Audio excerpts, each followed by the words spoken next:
जय हिंद। राम यश मेहता चैनल पर आप सबों का हार्दिक स्वागत है। आज हम लोग समझने का प्रयास करेंगे ओष्ठ यानी कि होठ की स्थिति के आधार पर स्वरों का वर्गीकरण।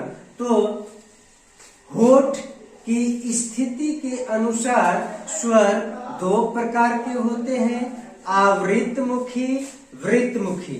चलिए समझते हैं कि आवृतमुखी क्या है, वृत्तमुखी क्या है।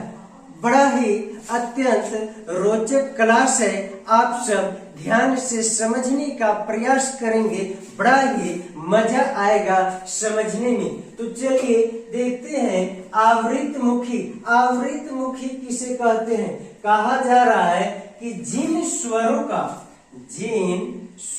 का उच्चारण करते समय होठ वृत्तमुखी या गोलाकार नहीं होते हैं, उसे आवृतमुखी कहते हैं। इनकी संख्या 7 है। कहा जा रहा है कि जिन स्वरों का उच्चारण करते समय होठ या ओष्ठ गोलाकार नहीं होते हैं, उसे आवृतमुखी कहते हैं। हिंदी में इनकी संख्या 7 है। ये 7 कौन कौन है? तो देखते हैं अ, आ, ई, री, ए। ये सभी जो है आवृतमुखी स्वर हैं। जब इनका हम उच्चारण करते हैं तो उच्चारण करते समय हमारा होठ जो है गोलाकार नहीं होता है। जैसे अ बोलते हैं तो होठ गोलाकार नहीं हो रहा है। आ बोलने के पश्चात हमारा होठ गोलाकार नहीं हो रहा है। इसी तरह से ई, री, ए। ये 7 हैं। इनका उच्चारण करते समय हमारा होठ जो है गोलाकार नहीं होता है, इसीलिए इन स्वरों को आवृतमुखी कहा गया है। अब अगला समझते हैं वृत्तमुखी।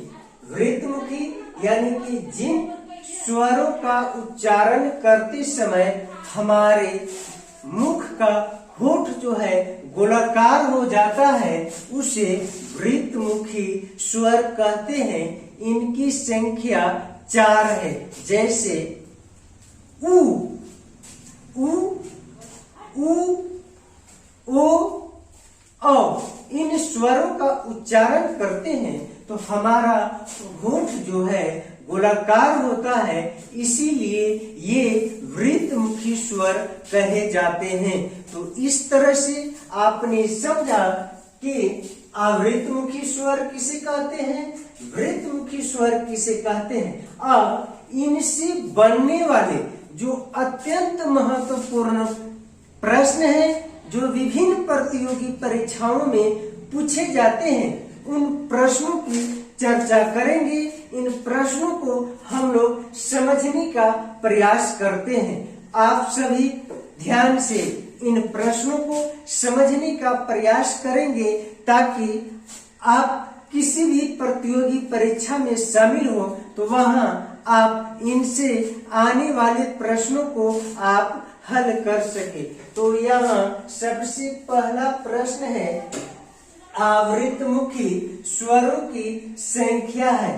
तो आवृतमुखी स्वरों की संख्या 7 है। जैसा कि हमने पढ़ा कि आवृतमुखी स्वर 7 होते हैं। इन स्वरों का उच्चारण करते समय हमारे होठ जो है गोलाकार नहीं होते हैं। तो यहाँ पर ये आवृतमुखी स्वरों की संख्या कितनी हो जाती है?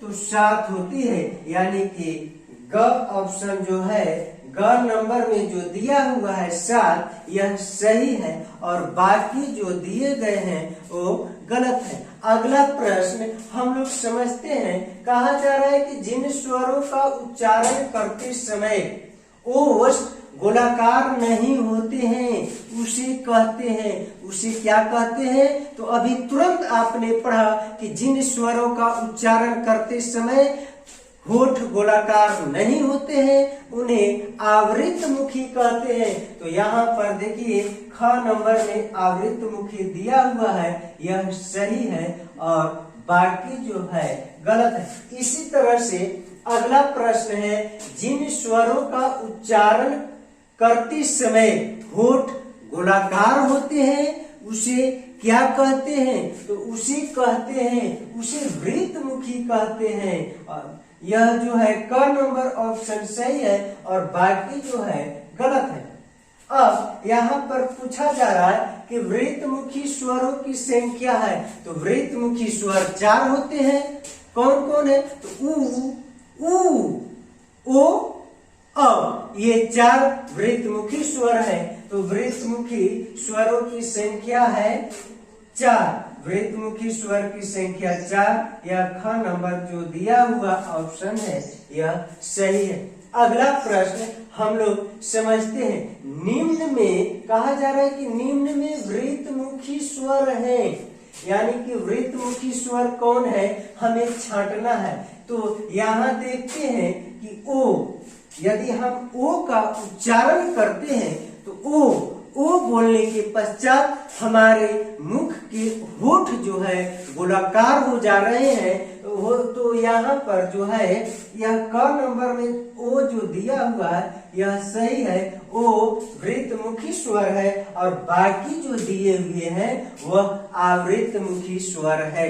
इसी तरह से अगला प्रश्न है, निम्न में आवृत्तमुखी स्वर है, तो आवृत्तमुखी स्वर कौन है? तो यहाँ पर आ को बोलते हैं। तो आ बोलने के पश्चात हमारे मुख के होठ जो है गोलाकार नहीं हो रहे हैं, इसलिए यहाँ जो दिया हुआ है आ यह सही है। ये आ को आवृत्तमुखी स्वर कहते हैं और बाकी जो दिया हुआ है वह वृत्तमुखी स्वर है।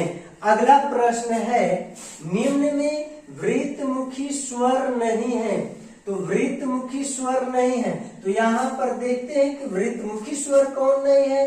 तो अ जो है आवृत्तमुखी है, वृत्तमुखी नहीं है। तो यही ऑप्शन जो है सही है और बाकी गलत है। बाकी जो है दिया हुआ है ओ, उ, यह औ है, सॉरी छूट गया था। ओ, उ, ये सभी जो है वृत्तमुखी स्वर है। अ जो है वृत्तमुखी स्वर नहीं है।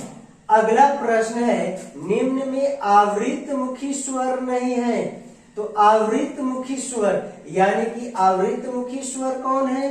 तो कौन होते हैं? तो जिन स्वरों का उच्चारण करते समय हमारे मुख के होठ गोलाकार नहीं होते हैं वे आवृत्तमुखी स्वर कहलाते हैं। तो यहाँ पर आवृत्तमुखी स्वर जो है, आवृत्तमुखी स्वर कौन कौन है? तो आ जो है आवृत्तमुखी स्वर है, अ भी आवृत्तमुखी स्वर है, ई भी आवृत्तमुखी स्वर है। यहाँ उ जो दिया हुआ है क नंबर में यह ऑप्शन सही है, यह जो है आवृत्तमुखी स्वर नहीं है, उ वृत्तमुखी स्वर है और बाकी सभी जो है आवृत्तमुखी स्वर है। तो इस तरह से आप सब समझ चुके होंगे कि होठ की स्थिति के आधार पर स्वर 2 प्रकार के हुए और आपने इसे अत्यंत ही रोचक ढंग से समझने का प्रयास किया। आप वीडियो देखने के लिए आप सबों को बहुत बहुत धन्यवाद, हार्दिक बधाइयाँ।